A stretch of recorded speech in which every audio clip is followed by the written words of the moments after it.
methodologies to develop different subparts. Am I confusing you even further? No. Yeah, we know Still where you blank. are. We know where So you the are. plan basically is, because what I thought was with the plan, because isn't it is because it's a constraint on 12 months, isn't it? Because it has to be completed by 2012. Okay. So Yeah, that's with the plan, that's what I was thinking, that even though you're using these methodologies for the different subsystems, but you also like have to include things like what you're gonna do first, when are you gonna do it, and things like that. exactly. You Is have that to what analyze. You look at them. There are some parts of the system are extremely risky. There are some risks that are involved in this system, and which methodology can actually handle those kinds of that part of the system in terms of risk.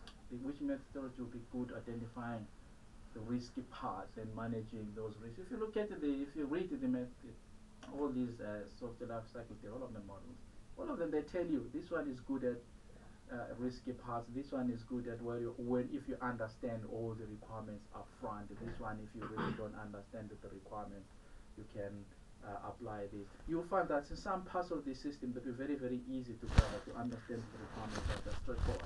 Yeah. But in some parts of the system, it might not be that straightforward to understand the requirements, and therefore that particular part of the system may be an evolutionary type of prototyping or help you to actually handle those requirements. And then at the end of the day, you would probably end up with something like with something like this always happens. You guys, you always come here when I'm just about to leave. You'll end up with something like, for instance, okay, this the creative ones. I'm looking at the creative ones. They might end up with something. Maybe it will be something like, for instance, you've got methodology one and the methodology two, and then you can use the output of that, become the input of that, and all that, and then you apply another one, and then at the end you end up with a system there, something like that. And you might have, for instance, says, but in this whole process we're going to be applying, for instance, says the UP from there, which will apply all these stages. But you can have something like a plan. Shows you, it might be described. You can say this part of the system, I'm going to apply this, and this part of that system, I'm going to apply that. Would there be a methodology for the project management of the whole system? You can have a process. It's a software development process. Okay. They can have one method, a good method for either the waterfall or the unified process, which has got all the stages of the process. And as I said, and I don't want you to just say, okay, I think just as okay, I'm gonna use the waterfall here, and then I'm gonna use the prototyping here, and then this comes. I don't want you to just guess. I want you to give me a justification why you think those techniques are actually good. And this is where section B, question B, 1B comes in. Because 1B, you will end up with something, you might end up with something like this. Okay. These will be the methods. M1, M2, M3, Mn, and these will be the criterion, criteria 1, criteria 2, criteria 3, criteria 4. And then these criteria, they're coming from the case study. Okay, they're coming from the case study. And then this, you're going to be using these to actually say, let's say this will be, say, risk. You identify that there are some risk here. And then you say maybe here you are looking for a user-centeredness of users. And then something here, I don't know, requirements understood, whatever. And then you are comparing all these. You find that okay, this method probably is not good. Is good at that. It's not this, not good. And then when you come to use, I might say okay, this is good. That's not good. That's not good. And then this will give you a justification why these methods are actually good here. So if you are actually cleverly cunning, you might actually start with question 1b, and then that will give you a justification for including, because if you start with this one, I think that's deliberative. I mean, if you start with this one, you might get here, you find that the methods that you chose here actually don't apply with your evaluation criteria. And in this, would you specify which each methodology belongs to which section? No, you don't have. I mean, this is. I mean, this is just me. So you might decide to do whatever plan you produce is up to you. But I need again here when you're choosing those criteria, they're coming from the case study, and I want you to actually, I mean, justify why did you choose these criteria. For each one? Yeah. For each one as well. So in essence, you can have one of these for each subsystem. Not necessarily. Not necessarily. You can have these because once not for each subsystem.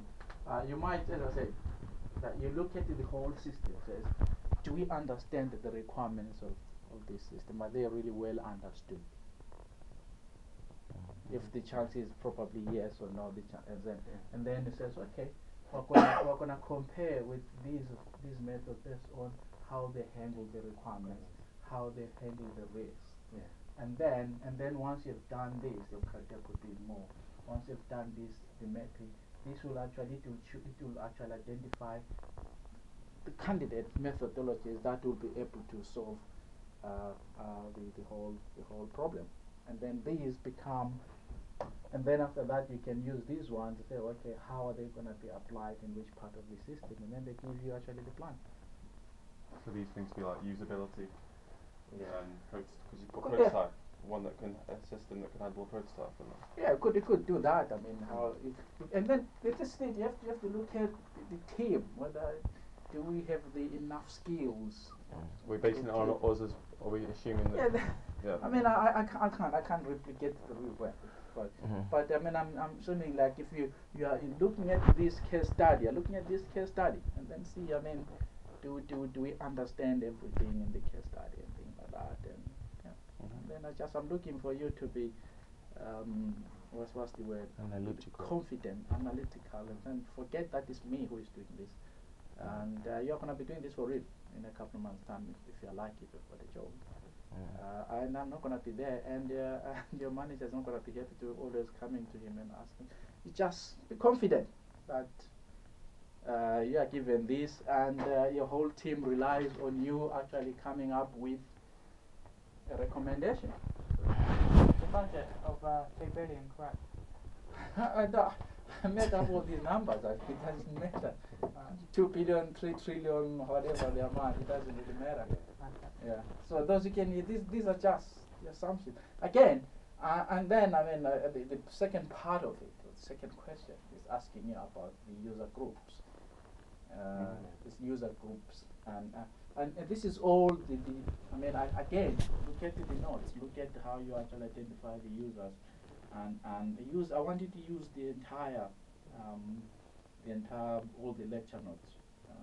And again, you go back to the system. You have got to think about it. There are people who are using the people. It's a public transport system. They all think about the society.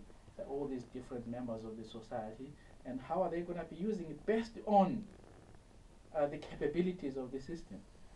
Okay, especially there are some mobile people going to be using mobile devices, internet, and all of different things.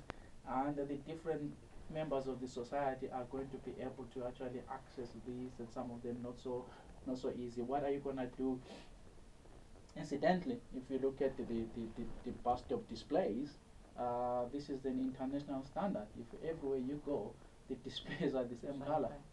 Same color. Why? There is a very, it's not just because people decided, okay, there's a very, very good reason why. That is the same standard. It's a standard. The color itself.